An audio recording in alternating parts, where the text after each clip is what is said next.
राधे राधे। हरे कृष्णा। कैसे हो आप सभी लोग? आशा करती हूँ आप सभी परम मंगल में होगे, स्वस्थ होगे, अच्छे होगे। देखिए, 4 तारीख को देव उठनी एकादशी का पावन पवित्र त्योहार मनाया जाने वाला है। और देव उठनी एकादशी जो होती है वो सभी एकादशी में सबसे बड़ी होती है। कोई कोई एकादशी वाले दिन तुलसी विवाह का आयोजन कराते हैं, कोई लोग द्वादशी वाले दिन तुलसी विवाह का आयोजन कराते हैं। तो जैसे आपके गुरुजन कहते हैं या फिर जैसे आपके घर पे मान्यता हो, आप उस दिन तुलसी विवाह का आयोजन करा सकते हैं, चाहे तो एकादशी वाले दिन, चाहे तो द्वादशी वाले दिन। देखिए, धार्मिक मान्यताओं के अनुसार कैसे हुआ तुलसी और शालिग्राम का विवाह, एक नजर उस पर डाल देते हैं, क्योंकि हम तुलसी का विवाह कराने जा रहे हैं। तो तुलसी के विवाह से पहले हमें यह जानना अत्यंत आवश्यक है कि आखिर सबसे पहले तुलसी जी का या फिर शालिग्राम जी का विवाह कैसे हुआ था। शालिग्राम जी किसके स्वरूप हैं, तुलसी माता किसकी स्वरूप है, क्या कहानी है, आदि बहुत सारी इंटरेस्टेड कथा है। तो सबसे पहले हम जान लेते हैं कि धार्मिक मान्यताओं के अनुसार देव उठावनी एकादशी के दिन भगवान विष्णु नींद से जागते हैं। इसी दिन से शुभ कार्यों की शुरुआत होती है। देव उठावनी एकादशी से जुड़ी कई परंपरा है। ऐसे में एक परंपरा है तुलसी शालिग्राम विवाह। शालिग्राम जी को भगवान विष्णु का ही स्वरूप माना जाता है। ये शिव महापुराण के अनुसार मैं आप लोगों को बता रही हूँ कि शिव महापुराण के अनुसार पुरातन समय में दैत्यों का राजा दंभ हुए थे। वह परम विष्णु भक्त थे। वह बहुत समय तक लेकिन उनके कोई पुत्र नहीं हुआ। तो उन्होंने दैत्यों के गुरु शुक्राचार्य जी को अपना गुरु बना लिया और शुक्राचार्य से उन्होंने श्री कृष्ण मंत्र प्राप्त कर लिया। गुरु बनाने के बाद उन्होंने शुक्राचार्य जी से गुरु दीक्षा ली और श्री कृष्ण जी का मंत्र प्राप्त कर लिया और पुष्कर में जाकर घोर तपस्या करी। उसके तत्पश्चात और उनके प्रताप से, उनके ताप से भगवान विष्णु ने उन्हें पुत्र होने का वरदान दिया। भगवान विष्णु के वरदान के स्वरूप दंभ के यहाँ पुत्र का जन्म हुआ। वास्तव में वह श्री कृष्ण जी के पार्षद सुदामा नामक गोपी था जो उनके यहाँ पे पुत्र बनकर पैदा हुआ था, जिससे राधा रानी ने असुर योनि में जन्म लेने का श्राप दिया। देखिए, सब कुछ भगवान की लीलाओं के अनुरूप ही होता है।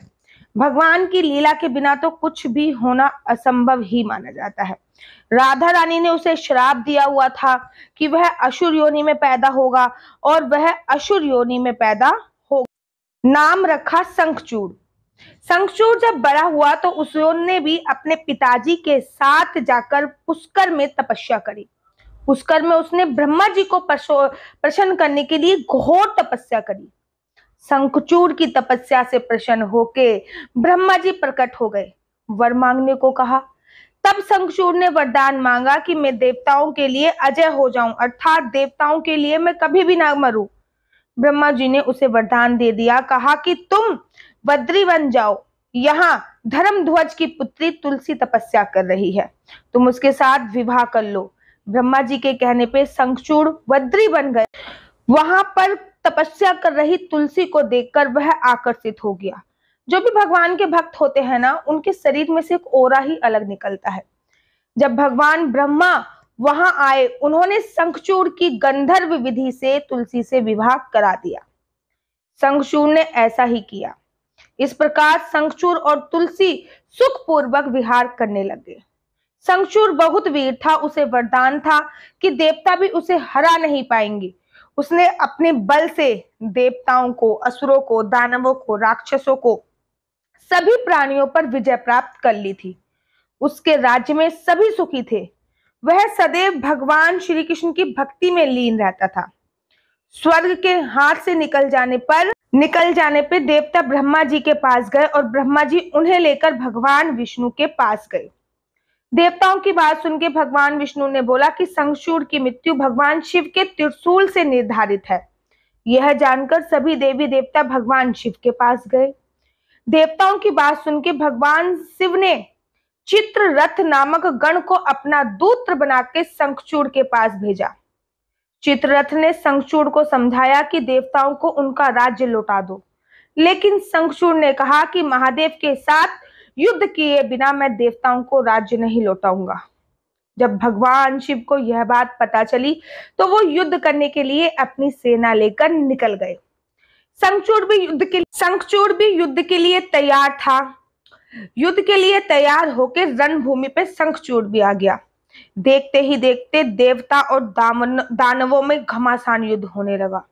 वरदान के कारण शंखचूड़ को देवता हरा नहीं पाए, क्योंकि शंखचूड़ को ब्रह्मा जी ने वरदान दिया हुआ था।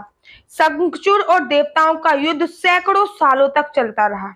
अंत में भगवान शिव ने शंखचूड़ का वध करने के लिए जैसे ही अपना त्रिशूल उठाया, तभी आकाशवाणी हुई, जब तक शंखचूड़ के हाथ में श्री हवति का कवच है, उसकी पत्नी का सती व्रत खंडित नहीं होगा, तब तक उसका व्रत असंभव है, उसका कोई भी वध नहीं कर सकता।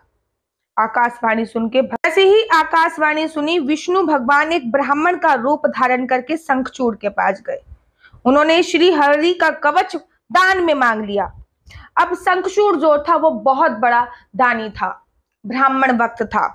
शंखचूड़ ने कवच बिना किसी संकोच के दान में दे दिया। उसके बाद भगवान विष्णु शंखचूड़ का रूप बनाकर वो कवच धारण कर तुलसी जी के पास गए। वहां जाकर शंखचूड़ रूपी भगवान विष्णु ने तुलसी जी के महल के द्वार पर जाकर अपनी विजय होने की सूचना दी। यह सुनकर तुलसी बहुत प्रसन्न हुई और पति रूप में आए भगवान का पूजा रमन किया। तुलसी जी का सती व्रत भंग होते ही भगवान शिव ने युद्ध में अपने त्रिशूल से शंखचूड़ का वध कर दिया। कुछ समय बाद तुलसी को ज्ञात हुआ यह मेरे स्वामी नहीं है। तब भगवान अपने मूल स्वरूप में आ गए। उनके साथ छल हुआ जानकर शंखचूड़ की पत्नी रोने लगी। उन्होंने कहा कि आज आपने छल पूर्वक मेरा धर्म नष्ट किया है और मेरे स्वामी को मार डाला है। आप अवश्य ही पापी हैं, अतः आपको मेरा श्राप है कि आप इस समय पत्थर के होकर पृथ्वी पर रहें। तब भगवान विष्णु ने कहा, देवी तुम मेरे लिए भारतवर्ष में रहकर बहुत दिनों तक तपस्या कर चुकी हो।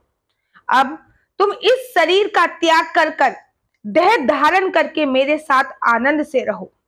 तुम्हारा यह शरीर नदी रूप में बदलकर गंडकी नामक नदी के रूप में प्रसिद्ध होगा। तुम पुष्पों में श्रेष्ठ तुलसी वृक्ष बन जाओगी और सदा मेरे साथ रहोगी। तुम्हारे श्राप को सत्य करने के लिए मैं शालिग्राम बन के रहूंगा।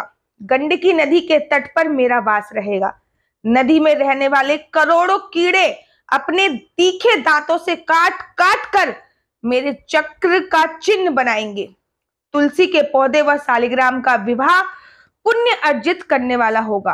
परंपरा अनुसार देव प्रबोधिनी एकादशी के दिन भगवान शालिग्राम व तुलसी जी का विवाह संपन्न कर मांगलिक कार्यों का प्रारंभ किया जाता है।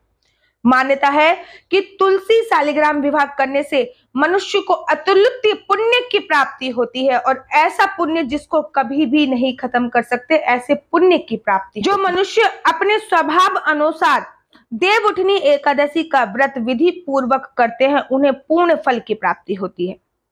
जो मनुष्य अपने हृदय के अंदर ऐसा ध्यान करते हैं कि मैं देवउठनी एकादशी का व्रत करूंगा, उनके 100 जन्मों के पाप नष्ट हो जाते हैं। जो मनुष्य देवउठनी एकादशी को रात्रि जागरण करते हैं, उसकी बत्ती बनाते हैं, उनकी आने वाली 10 पीढ़ी विष्णु लोक में वास करती है। नरक में अनेकों कष्टों को भोगते हुए उनके पितृ भी विष्णु लोक में जाकर वास करते हैं। आप लोग जानते हैं कि देवउठनी एकादशी के दिन भगवान श्री हरि का पूजन करने के बाद यौवन और वृद्ध अवस्था के सभी पाप नष्ट हो जाते हैं। इस एकादशी की रात्रि को जागरण करने का फल सूर्य ग्रहण के समान स्नान करने के फल से भी 1000 गुना ज्यादा है। मनुष्य अपने जन्म से लेकर जो पुण्य करता है, वह पुण्य केवल देवउठनी एकादशी के व्रत करने से मिल जाते हैं। जो मनुष्य प्रबोधनी अर्थात देवउठनी का व्रत नहीं करता है, उसके सभी पुण्य क्षीण हो जाते हैं। क्या आप लोग जानते हैं कि देवउठनी एकादशी के दिन आपको बिल्कुल भी अन्न नहीं खाना चाहिए। अन्न जल सब त्याग कर पुष्प अगर और धूप आदि से भगवान की आराधना करनी चाहिए। शंख के जल से भगवान को अर्घ देना चाहिए। इसका फल तीर्थ स्थान में कई अधिक गुना दान करने से ज्यादा मिलता है। जो मनुष्य अगस्त पुष्प से भगवान का पूजन करते हैं, उनके सामने इंद्र भी हाथ जोड़ते हैं। कार्तिक मास में जो बेलपत्र से भगवान का पूजन करते हैं, उन्हें अत्यंत पुण्य की प्राप्ति होती है। कार्तिक मास में जो मनुष्य तुलसी जी से भगवान का पूजन कराता है उसके 10,000 जन्मों के पाप नष्ट हो जाते हैं। जो मनुष्य इस माह में तुलसी जी के दर्शन करते हैं या स्पर्श करते हैं, ध्यान करते हैं, कीर्तन करते हैं, रोपण करते हैं, सेवन करते हैं, वे 1000 गुना कोटि युग तक भगवान विष्णु के लोक में वास करते हैं। जो मनुष्य तुलसी का पौधा लगाते हैं उनके कुल में जो व्यक्ति पैदा होता है उसकी कभी भी अकाल मृत्यु नहीं होती है। जो भगवान को कदम पुष्प से पूजन करते हैं वह यमराज के कष्ट कभी नहीं पाते हैं। इस व्रत की जितनी मैं महिमा करी जाऊं उतना अनंत है। वीडियो बहुत ज्यादा लंबी हो जाएगी। आशा करती हूं कि आपको मेरी वीडियो अच्छी लगती होगी। इस वीडियो के दूसरे पार्ट में मैं आप लोगों को बताऊंगी कि देवउठनी एकादशी का शुभ मुहूर्त क्या है, तारीख क्या है और देवउठनी एकादशी पर आपको क्या क्या करना चाहिए। जैसे कि देवउठनी एकादशी पे गन्ने का दान स्वर्ण दान के समान होता है। जैसे कि देवउठनी एकादशी पर स्वीट पोटैटो अर्थात शकरकंदी खाने से आपको छछूंदर की योनि नहीं मिलती है। देवउठनी एकादशी पर मूली, सिंघाड़े, बैगन इत्यादि से भी भिन्न भिन्न प्रकार से पूजा होती है। ये सारी बातें मैं आपको अगली वीडियो के माध्यम में बताऊंगी। आशा करती हूँ कि आपको मेरी वीडियो अच्छी लगती होगी। अगर आपको मेरी वीडियो अच्छी लगती है तो आप अपना यूट्यूब चैनल हरि बोल को लाइक, शेयर, सब्सक्राइब करना बिल्कुल भी मत भूलिए। तब तक के लिए मुझे दीजिए इजाजत। राधे राधे, हरे कृष्णा, हरि बोल।